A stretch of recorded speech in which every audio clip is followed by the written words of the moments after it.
And welcome back to the Hot Lap. Spa stays for now, meaning they have a contract. But, as with all things, there is a but with a capital B.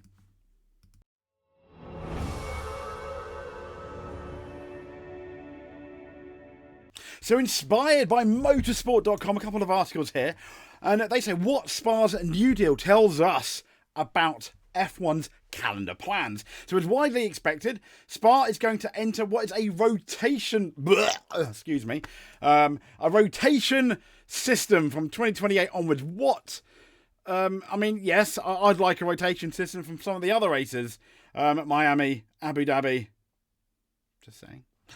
This is what the announcement tells us for F1 calendar plans. So, with the confirmation of the Belgian Grand Prix organising 4 races over 6 years, the Spa-Francorchamps event, one of the best circuits on the calendar, along with Silverstone, along with Japan, is the first race to confirm to enter F1's planned new rotation system for some of its European rounds. Yeah, let's punish the Europeans that help make Formula One, the ones with the best circuits. While I just don't understand this at all. So the race had been long under consideration to host races in alternating years, but Wednesday morning's announcement has billed it as a generous arrangement. Oh no, not generous. Formula One of 4 races in 6 years. There has been some reprieve after Spa after Zandvoort announced a new 1-year deal for 26, which, let's be fair, Zandvoort's a lot better than a Abu Dhabi circuit, Saudi Arabia circuit. I'll take a Zandvoort over Saudi Arabia. And it's a 1-year deal for 2026, but also be its last, removing a competitor from one of those European slots. Sad. I mean, that's just, Max Verstappen country. The atmosphere there is amazing. I would give you any Zandvoort F1 track over probably half the rest of the tracks, if I'm honest. To be fair, I do like the new Las Vegas Grand Prix. Miami can go. I love COTA. I think America should have at least 2 races. We don't need Miami. It's just a meh, isn't it? It's just, I can understand Las Vegas more than Miami, because Las Vegas does Miami better than Miami does Miami, if that makes sense, for your stars, etc. But anyway, I digress. But with Spa holding out for a permanent deal, the talks were particularly tough, as the enormous competition for spots in the calendar means F1 was ultimately in a much stronger negotiating position. Yes, F1 is very popular right now amongst the casual audience. It's very mainstream. But what people always forget is, and I look at wrestling in a way that, when it's really big, yes, they got all the cash gap. But then if that bubble, and hopefully it doesn't, but if that bubble bursts, you've just got your semi-casuals and your hardcores. So just so when I say semi-casual, as in people are casually hardcore, if that's even a word, in relation to watching Formula One. That's what I think. And you take it and you start taking away and diluting it, I think, the sport. And you put on all these really soulless circuits, these soulless street tracks. People are going to start watching other series. I think. But anyway, so as we know, Spa was holding out for a permanent deal. The talks were particularly tough of the enormous competition, and F1 is in a strong negotiating position at the moment, absolutely. Spa's prospects were boosted by an increased commitment by the local government to obtain a long-term security, even if it loses its annual status, which it shouldn't do. Over €80 million have been invested in Spa as part of a phased overhaul for the ageing facility, including the construction of brand new grandstands, improved fan facilities. Further investments are going to bring the race weekend itself in line with F1's vision of a Grand Prix as a compelling entertainment package. Have also impressed F1 chiefs. Well, keep it. But while the outcome of the negotiations could have been a lot worse for Spa, losing its status as a yearly round, while Saudi might receive a second Grand Prix. This is what I mean. Why would you? I get going to a country. The America one I get because it's such a massive. The United States of America is gigantic. Why would you have another race in Saudi Arabia? You've got 3 in the Middle East. Which I think is really good. The Saudi Arabia, why would you have a second race in Saudi Arabia if you're gonna, but not a yearly race of Spa? Stefano Domenicali, I think in 2 words, maybe. Well, he works for Liberty Media. Is this the finishing site for Imola? Well, this is interesting. So Spa's renewal also confirms that other European races will inevitably join suit and enter the rotation system. Spa's Zandvoort, Barcelona all on the calendar for 26. That leaves out Imola, could be out cold that year. Unless Mexico doesn't renew, well, Sergio Perez has gone, its expiring deal in the wake of, obviously, Perez's exit. The Mexican promoter has always been adamant its event has a strong future, even without its home hero. And Motorsport.com understands that a new deal for Mexico City is more likely than not, which I think is good. We need Mexico. F1 Domenicali has long maintained it would be tough for Italy to hang on to both its races. Yes, agreed. Just as it's tough for Saudi Arabia to have 2 races. And I mean, come on. When Monza secured a 6-year extension until 2031 in November, the writing appeared to be on the wall for Imola. The Emilia-Romagna venue helped F1 out, and let's be fair, so did the Nürburgring, Germany, so did Portimao, Portugal. When F1 when they needed somebody, the other circuits weren't there, but they were. Austria had 2 races, Silverstone had 2 races. How quick can they forget? The Emilia-Romagna venue helped out F1 by hosting a round during the pandemic, derailed 2020 and 21 seasons, and was rewarded with a long-term contract extension after it secured the necessary funding to continue. Good! Thumbs up. But Imola was one of several European F1 races to lag behind in terms of infrastructure and fan experience. Yes. Okay, does anyone remember the abysmal fan experience during practice for the Las Vegas Grand Prix? I guess in a way we could give that a pass in a way because it was their first event, but they basically okay, sorry guys, you missed, there was no practice or you couldn't get into practice. Here's a gift token. Wow, ridiculous. While F1 is making record numbers of profit. Yeah, okay. You can tell I'm annoyed. The former San Marino Grand Prix venue was still seen as a weaker link. It could yet join the rotation system, but Barcelona appears to be stronger positioned to do so. So they say, what will Spa be rotating biannually after all, and what happens in 2028? Well, while this 4 in 6 year deal has been publicly presented as better news, Belgium effectively gets a 2-year reprieve before alternating biannually as originally planned by F1. One way you would read this is that F1's many candidates to join the circus, including, why a second round? And Saudi Arabia, why? Thailand, I get. South Korea, Rwanda, yes. All of them I kind of understand. A second round in Saudi Arabia, no. I mean, if you want to swap it for that new track, amazing. Really, really good. Exciting. Anyway, Thailand, Rwanda will be ready before 2027 at the earliest. And they're saying, is it premature to speculate on which of the above rounds will materialise in time? As other than the widely ambitious Qiddiya, that's the Saudi Arabia mega project, which should replace the Saudi Arabian Grand Prix street circuit. Absolutely. The venues in question have yet to break ground. Other countries who have been very vocal, Argentina, South Africa, but it would be prudent to treat any political manoeuvring with a pinch of salt, regardless of which overseas venues end up getting their act together. With the alternation of Spa and other European round does give F1 the flexibility that when there is an opportunity to service a new market, it will have room on the calendar to do so. And just like Spa's future was saved in 23, when a return to South Africa did not materialise, there might be a way for the likes of Imola to plug gaps in the future. But a stronger plug-and-play contender appears to be Turkey, which showed in 2021, it was also ready to host the race at short notice. Turkey saved us in those 2 seasons, but no, Turkey, you're not good enough for normal. Thank you very much, says F1. Turkey's president is known to be very keen for F1 to return. I like Turkey, I think we all do, to Istanbul permanently, having discussed the prospect with the FIA president. The organisation won the tender to take the operation of the circuit in April. That's that organisation that I cannot spell it, sadly.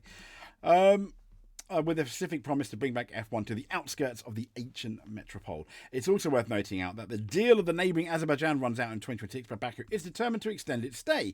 Now, regardless of which race it says join Spa on that rotation, Wednesday's announcement is that first step of F1 trying to reach more global markets without exceeding its limit of 24 Grand Prix. And with the global demand for an F1 race at an all-time high, it won't be the last. No, it won't.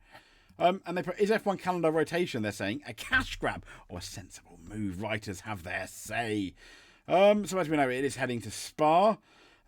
Is finally one to... They say it's one to celebrate. I don't think it's one to celebrate, personally. It's understandable that F1 owners are keen to tie up circuits to lucrative multi-year deals running into the hundreds of millions, but one Belgian Grand Prix every other year over a 10-year season ticket a season ticket in the stands at the Qatar GP appeals any day. Yeah, over a 10-year. Yeah, that I completely agree. I mean, fair play to Motorsport for saying that. Liberty Media needs to put a balance together, which is breaking point with 24 races. It needs to generate money, but it also has to provide and respect F1's DNA and history. I mean, yeah, all the money. I mean, you can have all the races in the Middle East if you want in all those countries, but ultimately, I imagine the fans will. There's the risk of fans just turning it off, and no eyes means no money. And they forget, Formula One, just like with many other big global sports, they forget is what they forget, and they're quite happy to give the middle finger when all things are being successful, is the fans. The fans at home watching on TV, buying F1 TV, buying the Sky subscription. It is not cheap. The fans going to those races, going to the European races. We see some other races, the grandstands are, I'm not saying they're empty, but let's be fair, nearly every European race you go to, and like, for example, and COTA, for example, like, you know, and Canada and Australia. So it's not just the Europeans. These classic, these well, I think COTA's a classic race by now. Their stands are pretty much, you know, really, really full and bursting and bursting with Formula One love. I was trying to look for another word. Atmosphere. There we go. Bursting with atmosphere. Formula One love. What am I talking about?